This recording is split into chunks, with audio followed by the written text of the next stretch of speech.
जो आरोप लगाए गए हैं वो देखने से ही लगता है कि बिल्कुल वो सोच समझ करके और झूठे आरोप लगाए गए हैं। ये कहा गया है कि उस व्यक्ति के ऊपर, सूचक के ऊपर जान से मारने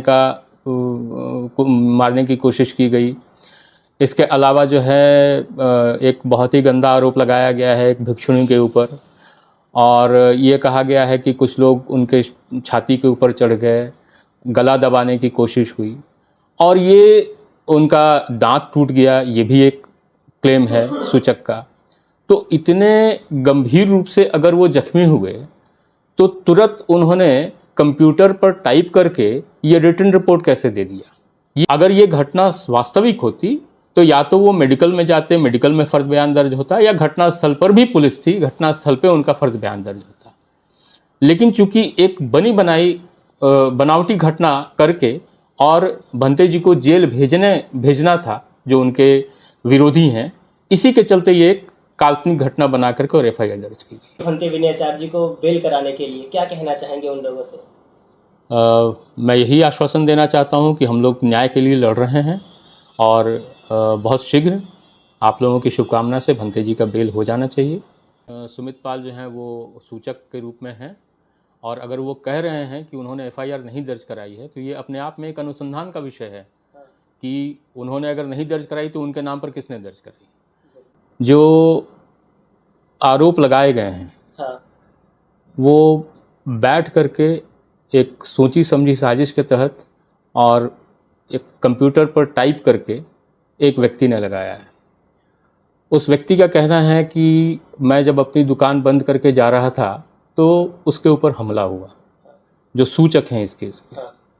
और हमले का कारण ये बताते हैं कि ये चाह रहे थे कि महाबोधि जो मुक्ति आंदोलन चल रहा है, महाविहार मुक्ति आंदोलन चल रहा है, उसमें कुछ लोग रोड़ा डाल रहे हैं या उसका विरोध कर रहे हैं। जो सूचक है वो ना तो कोई प्रशासनिक पदाधिकारी है और ना वो किसी पद पर है जो मुक्ति आंदोलन को प्रभावित कर सके।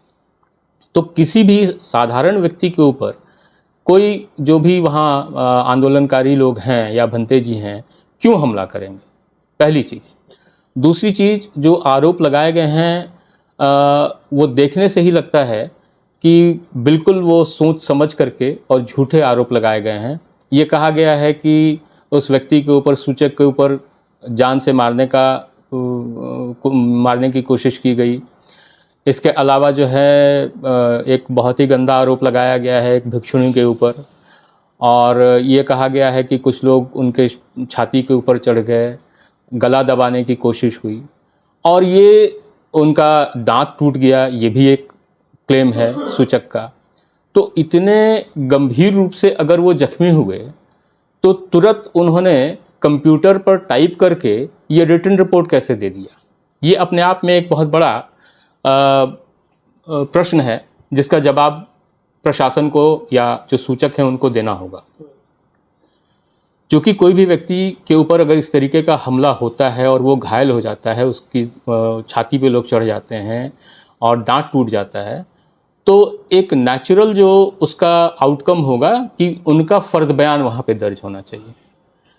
अगर ये घटना वास्तविक होती तो या तो वो मेडिकल में जाते, मेडिकल में फर्द बयान दर्ज होता, या घटनास्थल पर भी पुलिस थी, घटनास्थल पे उनका फर्द बयान दर्ज होता।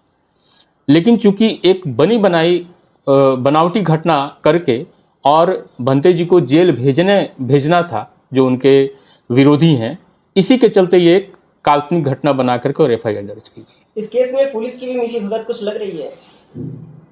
देखिए, पुलिस को गुमराह तो जरूर किया गया है, क्योंकि पुलिस का काम है फेयर इन्वेस्टिगेशन करना। तो फेयर इन्वेस्टिगेशन करना, ये जब तक पुलिस उस घटना की सत्यता को नहीं जांचती तब तक ये एफआईआर करना जो है वो बहुत प्रॉपर नहीं लगता है। इसलिए इतना तो तय है कि पुलिस को गुमराह किया गया है। इस वक्त पूरे देश के लोगों की नजरें गड़ी है भंते विनयाचार्य जी को बेल कराने के लिए, क्या कहना चाहेंगे उन लोगों से? मैं यही आश्वासन देना चाहता हूं कि हम लोग न्याय के लिए लड़ रहे हैं और बहुत शीघ्र आप लोगों की शुभकामना से भंते जी का बेल हो जाना चाहिए। सुमित पाल नाम के एक भंते जी हैं जो वीडियो बना के ये कह रहे हैं कि हमने कोई एफआईआर नहीं कराई है। क्या आपके पास कोई ऐसा एफआईआर की कॉपी आई है? जी हाँ, एक तो है जिसमें सुमित पाल जो हैं वो सूचक के रूप में हैं, और अगर वो कह रहे हैं कि उन्होंने एफआईआर नहीं दर्ज कराई है, तो ये अपने आप में एक अनुसंधान का विषय है हाँ, कि उन्होंने अगर नहीं दर्ज कराई तो उनके नाम पर किसने दर्ज कराई।